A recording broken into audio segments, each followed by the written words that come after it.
Welcome to AP Biology. Today I want to talk about cells and how they control their rates of cell division. Okay, there are both internal cues and external cues that a cell uses in order to determine whether it should do mitosis or not. So an external cue is just something from the environment, which means the environment of the cell. So here's the cell membrane, and anything outside of the cell here would be an external cue. So it's not something from outside the body, it's just something from outside the cell. So here's the ligand, the growth factor, and it attaches to its particular special receptor. That receptor has a cytoplasmic side. And that's going to be modified once the ligand binds, and it'll change shape, which then might activate some molecule, which might activate another maybe by phosphorylation, which will eventually cause some response in which the cell grows.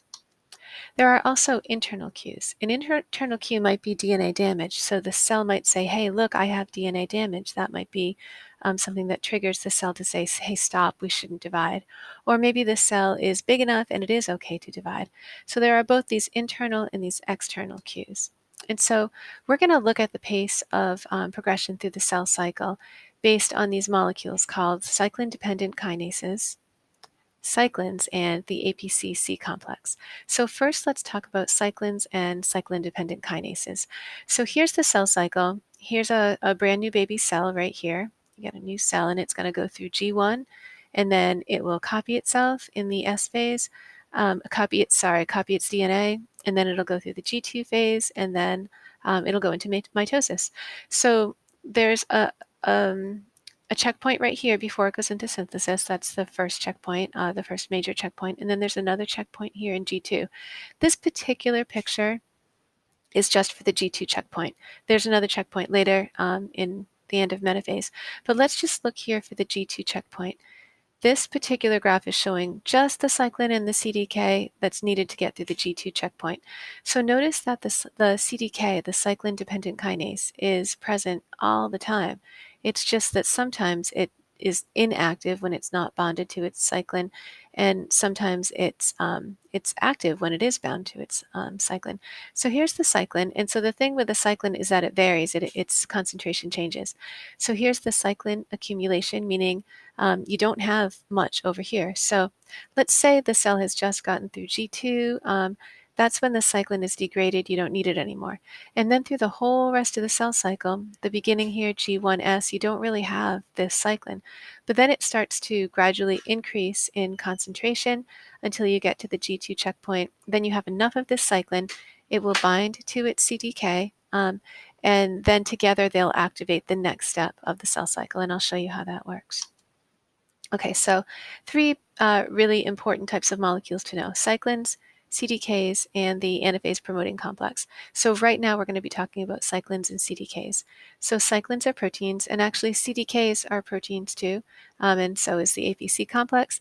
They're all proteins. So cyclin is a protein that cycles, goes up and down, as in you have this particular cyclin, you got a lot of it in order to get through the G2 checkpoint. The cyclin-dependent kinase is kind of always around, but its activity varies. So either it's attached to its cyclin and it's active, or it's not connected to its cyclin and it's not active. And then we'll talk about this other one later. Okay, so cyclins. Cyclins are proteins that cycle, right? They vary in quantity through the cell cycle. So for example, this G1S cyclin that you can see right here, you don't have any of it really in the G1 phase, and then you get a whole lot of it. It's okay. You get a whole lot of it in going into the S phase, and then its concentration decreases. So there are four major cyclins. You don't need to memorize them, but what you do need to know is that they vary in concentration. So the G1S cyclin is really common going into the S phase. The S cyclin is really common toward the middle end of the G2 phase. The M cyclin is really common, like toward the beginning of the M phase. You don't need to know when they're common, but just know that their concentration changes through the cell cycle. Even this G1 cyclin is present through most of the cell cycle, but not so much by the end of mitosis or the beginning of G1. So these cyclins are usually present at low levels for most of the cell cycle, but they increase. You get a lot of them at the stage where they're needed. And if you don't get a lot of them, then that stage just doesn't happen. So there are these 4 basic cyclins, the G1, the G1S, the S, and the M. Do not memorize that. Just know that these cyclins, I think of it as like these cyclin levels cycle, they go up and down, right? Okay, the genes to make these cyclins are basically the same in all eukaryotes because the proper regulation of the cell cycle is really important, right? If you have a mutation for a cyclin, you're probably not going to get through the cell cycle, so you're probably not going to make it. So these genes are super important in all eukaryotes. So the genes are basically the same in yeast, insects, plants, and animals. So that means since they're basically the same, we must have a common ancestor that also had them. And since they're highly conserved, that means they haven't changed very much, which means they must be really, really important for eukaryotic life. These are not present in bacteria or archaea. They're not present in prokaryotes. Remember no nucleus. So they're not present in prokaryotes because they just don't do the cell cycle, right? They don't do mitosis. They don't do G1S, G2. All they do is binary fission. They copy their tiny little chromosome and split their cell apart. So each cyclin helps drive the events of a particular phase of the cell cycle. So the G1S cyclin gets you from G1 to S, and then you don't need it anymore for the other parts of the cycle. Okay, then there are these cyclin-dependent kinases, which do kind of what they sound like they do, I think. First of all, ACE means it's an enzyme. A kinase is an enzyme that phosphorylates a target. And so I think I have that over here.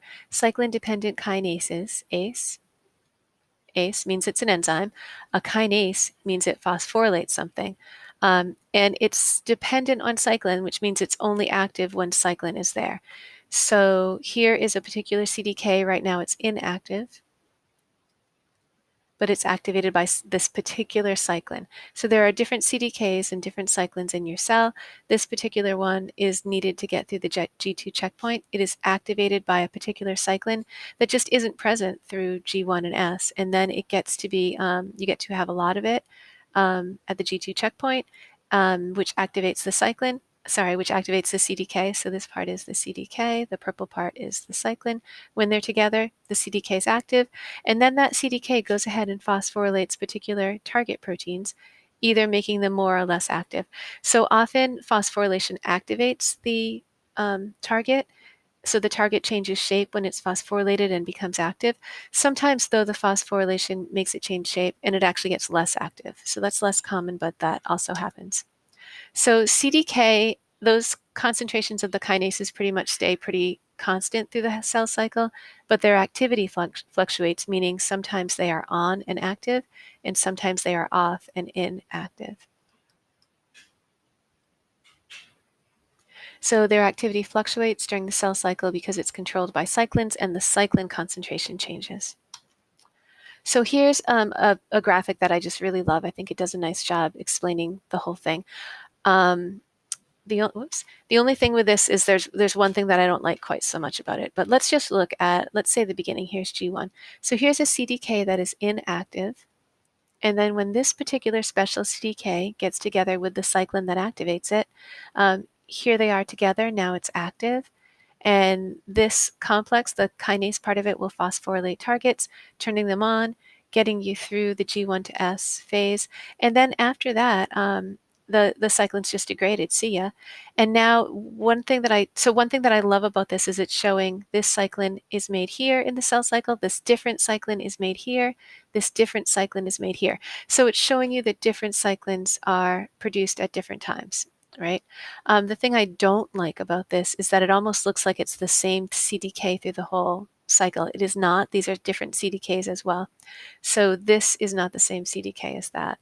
But anyway, you've got a CDK binding with its cyclin. They're inactive, but as soon as they bind, they're active. So it's the CDK now that's active. It can phosphorylate something to make you go into the S phase, for example. And then that cyclin gets degraded after that phase, once you're in that phase. And then you have a different CDK binding with its cyclin. So this cyclin just wasn't present through the rest of the cell cycle, but now you've got enough of it. You have other cellular other molecules that are saying go and making your body produce this cyclin. So we'll look at that later. But the idea that I want you to get now is The CDKs are inactive until they bind with their cyclin, and then they become active. Once they're active, they phosphorylate something else, moving you through that phase of the cell cycle. Like this one gets you into the start of the M phase. So CDK activity, it's the activity that varies through the cell cycle because the cyclins present during the cell cycle vary. So you have different CDKs and different cyclins, and when the cyclin for its particular CDK is present, then you can move through that part of the cell cycle.